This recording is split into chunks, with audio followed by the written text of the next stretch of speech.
Чем больше образов реального мира, полученных через ощущения, собрано в теле человека, тем его виртуальный мир больше похож на мир реальный.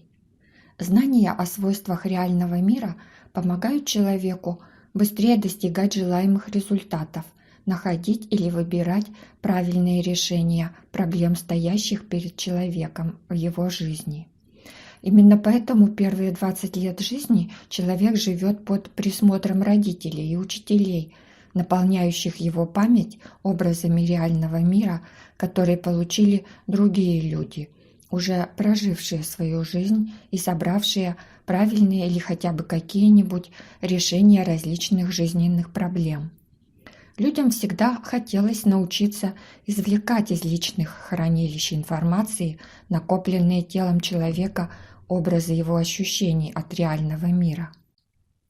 Для того, чтобы сделать эти образы общим достоянием, ведь со смертью человека все эти образы перестают существовать. Они могут присутствовать только в живом теле. Кроме того, человек в связи с возрастом или болезнью может потерять способность хранить образы в своем теле, или лучше сказать, извлекать эти образы из хранилищ на внутренние экраны. Очень давно люди работают над этой задачей и достигли определенных успехов. Пока еще не все образы, собранные органами чувств, люди научились хранить. Но вот звуковые и зрительные образы уже научились сохранять и воспроизводить в виде фотографий, видеозаписей и аудиозаписей. Самой первой моделью реального мира является слово. Это первая звуковая модель.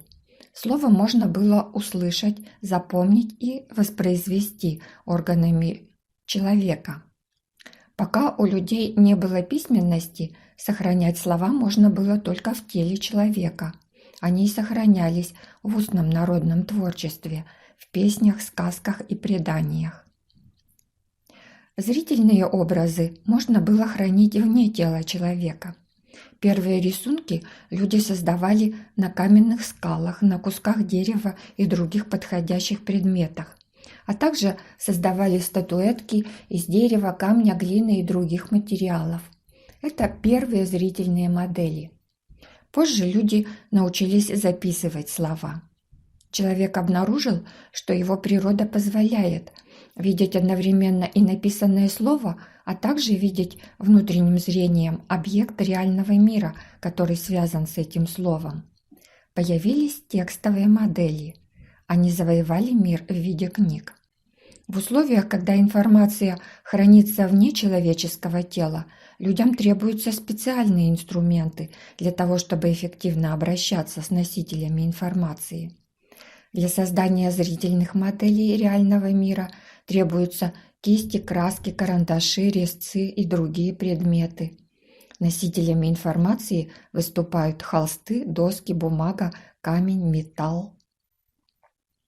Для хранения текстов используются те же самые носители информации, то есть доски, холсты, бумага, камень, металл и другие плоские поверхности.